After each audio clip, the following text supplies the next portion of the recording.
We're going to do a schlong today about a lot of things that relate to the current heat wave that a lot of us are in the midst of. It is very, very hot here in Indiana.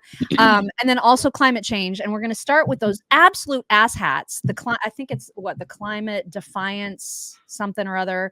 They're the ones that stop traffic. They're the ones that like cement themselves to pavement. They throw paint on paintings. They just broke in to like a private airport area where they keep private planes. And Taylor Swift had just landed. I don't know if they got her plane with paint, but they got a whole bunch of other private planes with paint. I don't know how these people are not like locked up in jail. And they're global. Okay. So here is what they decided to do to Stonehenge. Oh my God. Can you even? What in the world? Are you joking? I mean, oh my God. These assholes. Somebody tackle these jackholes. Oh, it makes me so mad. Oh my God. Why are they what possesses these lunatics? Nothing. This does not help their cause. Oh my God. They just want to destroy things to destroy it. Yeah.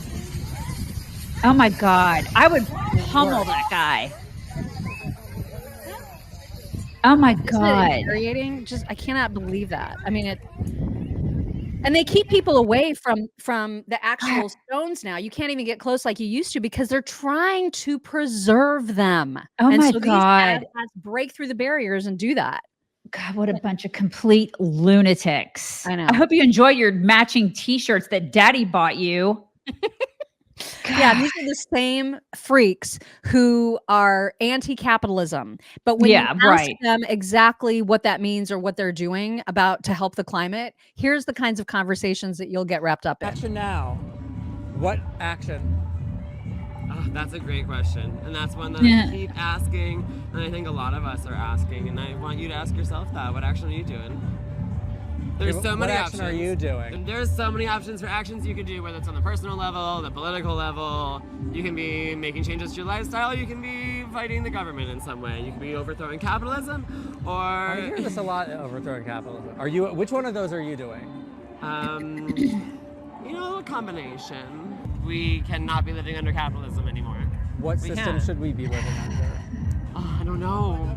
We've gone through many different systems in this world. Should we go backwards? No, but we should go forwards, and that involves a lot of understanding of backwards experiences or things that happened centuries ago. I think we actually need to be listening to indigenous knowledge. This whole idea of a goods-based economy started in like the 1400s in Europe when they privatized land. Right. This was a point of making it possible for people to be capitalists, to have things based on goods, for selling things that people used to think were inspirited, right? You couldn't cut down a tree so willy-nilly if you think it's willy-nilly spirit, and I think it is, and that's why I say we got to move away from capitalism and back to the good old days.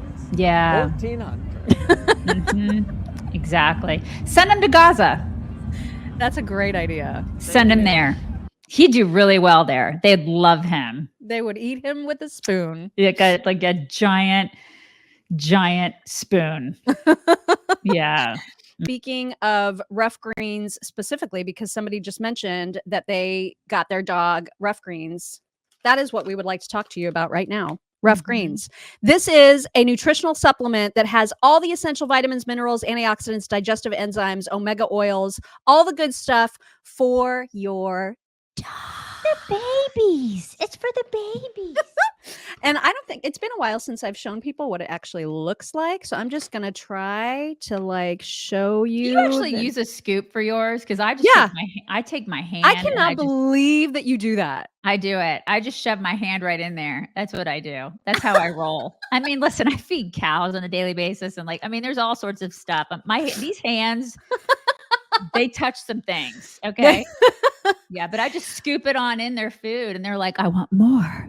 It's good stuff. They love it. It's a green health powder for your dogs, and they absolutely love the taste of it. I do use a scoop, and they have like on the back they tell you exactly based on your dog's weight how much they need of that, and it is the thing that helps them like stay at their best health. It helps with their energy. It helps with their breath. It helps with their fur. I mean, it helps with all the things. And then on top of that, treat Joe Dog with their treats. They have a variety pack of Rough Chews.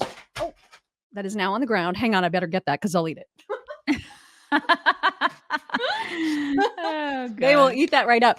They are ravenous over those Rough Chews. So they have the health powder. This was all put together by naturopathic Dr. Dennis Black, who is an expert on all things dog nutrition. And so Rough Greens is amazing. And if you just don't know whether your dog would like it, this is the best part. You can try it for free. You can get a free Jumpstart trial bag just by going to roughchicks.com. That's RUFF chicks.com. Roughchicks.com. She's barking again. I gotta bark. The hysteria about climate, you know, the Gretas and the crazy people who actually believe that there's something we can do to manipulate the climate. And that ignore historical trends completely. They are crazy and they are super hyper emotional. There's a PM from Canada who you're about to hear from, who is literally crying over climate change, and she rejects being called hysterical, but while she's rejecting it, sounds completely hysterical. I want to start off by addressing one of the comments that was made by the witnesses around climate hysterics. Hysteria, it refers to something that is wildly emotional. It comes from the Greek word womb, of the womb. It is used in ancient Greek to refer to things associated with women. And I hope you'll forgive me if I get emotional. Climate emergencies are not gender neutral. The degradation of ecosystems disproportionately impacts women and girls. And I am wildly emotional. This is the existential crisis of our time. God. To hear that we're asking for high ambition is climate hysteria, that makes me wildly emotional. Absolutely. Jesus. You know, when I think about my womb, you know, the 2 children that I bore from that womb. Oh, no. And what future we are leaving them, I am wildly emotional. Yeah, we can tell. We got you. You in danger, girl. You need some meds. Somebody needs to help her. Seriously. I think she's beyond help. She's like, you're that upset over the weather.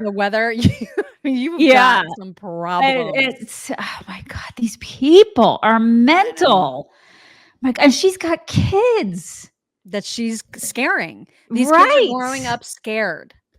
Oh my God. It's so pointless. It's so pointless. Somebody said her kids are non-binary. Yeah. You know they're trans. You know they are. So one of the founders of Greenpeace, I just liked what he said here, because everybody's always, the climate hysterical people are always like, oh my God, carbon dioxide, it's too much. And so he has something to say to them. My missions is to turn on its head the idea that carbon dioxide is a pollutant and somehow dangerous, when in fact it is the most important nutrient for all life on Earth, and without it this would be a dead planet. So I say not only is carbon dioxide good, it is essential, and it's a good thing that we are putting some more carbon dioxide in the atmosphere because it was running low before we came along. If we had definitive proof that CO2 was causing serious problems and we could prove it, don't you think they would write that down on a piece of paper somewhere so people could read it? They don't have definitive proof, period, in science. I'm a student of the philosophy and history of science, and I know that the scientific method has not been applied in such a way as to prove that carbon dioxide is causing the Earth to warm. Do you think in a few years, say 50 years from now, people go, that was a really stupid period in our history when we tried to change all our energy policies to cut this gas? I am firmly of the belief that the future will show that this whole hysteria over climate change was a complete fabrication. But man, they made a lot of money off of it, right? They keep trying. All their policies that they want to enact are just power grabs and money grabs. They're totally doing that. They're constantly like, we need to take your money and staple it to the clouds because it will somehow change the weather by a degree. Right. In 100 years, if you just give us more money, taxpayers, we just need more of your money. It is such a freaking grift. Oh my gosh, the biggest. And then you've got leaders like Kathy Hochul in New York trying to scare everybody that this is the fact that they're having 90-degree weather in New York this week Oh is my the God. highest temperature New York has ever had. Ridiculous. It takes literally 4 seconds to do a Google search and say, let me see some high record New York temperatures. It was 106 years ago. It has been hotter than this. And why she is doing this, why everybody, anytime there's a hurricane, they don't compare it to the fact that there's been hurricanes for centuries, right? It's the worst is right now. It's not. It's a lie. And so Kathy Hochul is lying to you right here. This is not a natural hot weather stretch for us here in the state of New York, especially upstate. But we are going to be seeing temperatures at levels we have not seen in our lifetimes. Lie. And I want to update New Yorkers on what we're doing about this significant public health event. Oh my God. Right now, everywhere north of New York City is under a heat advisory, and it's only going to get worse. Starting today in the Genesee Valley and the Finger Lakes, and starting tomorrow, extreme heat will hit everywhere in the great state of New York. Now, what does this mean? It's a dangerous mix of high temperatures out loud. and extreme humidity, causing feels-like temperature of over 100 degrees. It feels that's hot. Okay. I mean, meanwhile, Texans are like, this is spring, lady. We're just preheating. Right. Give me a break. Actually, history shows that as a whole country, 1936, it was much, much hotter across the entire country. Exactly. Than it was in 2023. We've never seen it though. We've never seen it, Mock. This is unprecedented, apparently. I mean, it's an emergency. It's basically a disaster. It's an emergency. Let's freak everybody out. My God, these people they're alarmists. Exactly. They're hysterical alarmists. Yep. And the only thing that relates to this heat wave that people do need to be alarmed about is what you're going to pay to air condition your house.